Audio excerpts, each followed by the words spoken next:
Natasha dengan NKM 2023. Kami akan memaparkan video pembelajaran dengan mata kuliah kajian kebahasaan Dengan dosen pengampu Sri Astuti Magister Pendidikan dengan judul Konsep Kajian Morfologi.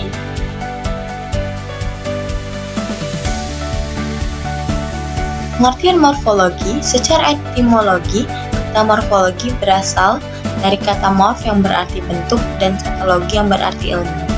Secara harfiah, kata morfologi berarti ilmu mengenai bentuk.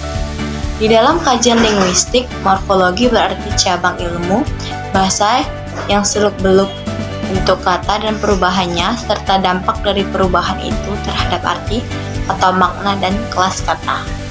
Morfologi atau ilmu bentuk kata adalah cabang linguistik yang mengidentifikasi satuan-satuan dasar bahasa sebagai satuan gramatikal. Morfologi mempelajari seluk-beluk bentuk kata serta pengaruh perubahan-perubahan bentuk kata terhadap golongan dan arti kata. Pengertian morfologi menurut para ahli, yang pertama ada Zainal Arifin dan Juwaiya. Morfologi yaitu ilmu bahasa tentang seluk-beluk bentuk struktur kata. Yang kedua, menurut J.W.L. Verhaar, morfologi merupakan salah satu cabang linguistik yang mengidentifikasi satuan dasar bahasa sebagai satuan gramatikal tulisan. Ketiga, menurut Ramlan, morfologi adalah bagian dari ilmu bahasa yang mempelajari seluk-beluk bentuk kata serta perubahan bentuk kata terhadap arti dan golongan kata. Yang keempat, menurut Rusmaji, morfologi mencakup kata, bagian, dan proses. Selanjutnya, proses morfologi. Proses morfologi adalah proses pembentukan morfem menjadi kata. Menurut Ramlan, menyatakan bahwa proses morfologi ialah proses penggabungan morfem-morfem menjadi kata. Ada 3 proses morfologi, yaitu yang pertama, proses pembubuhan afiks atau afiksasi, dan yang kedua, proses pengulangan atau reduplikasi, dan yang ketiga, proses pemajemukan. C. Tentang proses morfologi. 1. Proses pembubuhan afiks aplikasi. Aplikasi untuk proses pembubuhan imbuhan ialah pembentukan kata dengan cara mengangkat afiks pada bentuk dasar. Contohnya, ber pada lari berlari, pada runcing meruncing, pada pakai pakaian. Jenis kata imbuhan atau afiksasi bisa dibagi menjadi 5, yaitu 1. Perfiksi. Awalan perfiksi adalah kata imbuhan yang imbuhannya diletakkan di depan kata dasar. Contohnya, imbuhan me, men, mem, meng, men, dan me. Awalan pe, pem, pen, pel, pen, peng, per. Awalan di, didorong. Awalan ke, keinjak dan ketendang. Awalan ber, berlari dan berdiri. Awalan ter, tercepat dan tercantik.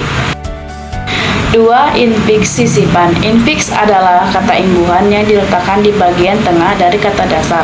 Contohnya, el, in, dan in pada pelaku. 3. Sufiks akhiran. Sufiks merupakan kata imbuhan yang imbuhannya diberikan di akhir dari kata dasar tersebut. Contohnya, akhirannya pada sufiks adalah akhiran yang berguna untuk menyatakan kepemilikan atas suatu benda atau objek. Akhiran i dan akhiran kan pada sebuah kata berguna untuk menyatakan kalimat perintah. Akhiran an selain berfungsi untuk mengubah kata dasar menjadi kata benda, tapi juga bisa digunakan untuk menyatakan akibat dari suatu perbuatan. 4. Konfiks, awalan dan akhiran. Konfiks merupakan imbuhan yang dipasangkan di bagian awal sebuah kata dasar dan bagian akhir kata tersebut. Contohnya, peran, kean, dii, beran, pengan, memperi, mekan, dikan, kekuatan, perjuangan, permainan, dan berlari.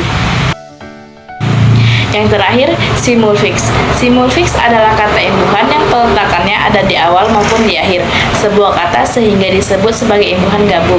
Contohnya, mekan, beran, mei, memper, memperi, dikan, senya, terkan, diperi, pean, dan kean. 2. Proses penyemukan. Proses penyemukan atau komposisi merupakan proses menggabungkan dua kata atau lebih sehingga membentuk kata majemuk. memiliki arti baru. 3. Proses pengulangan.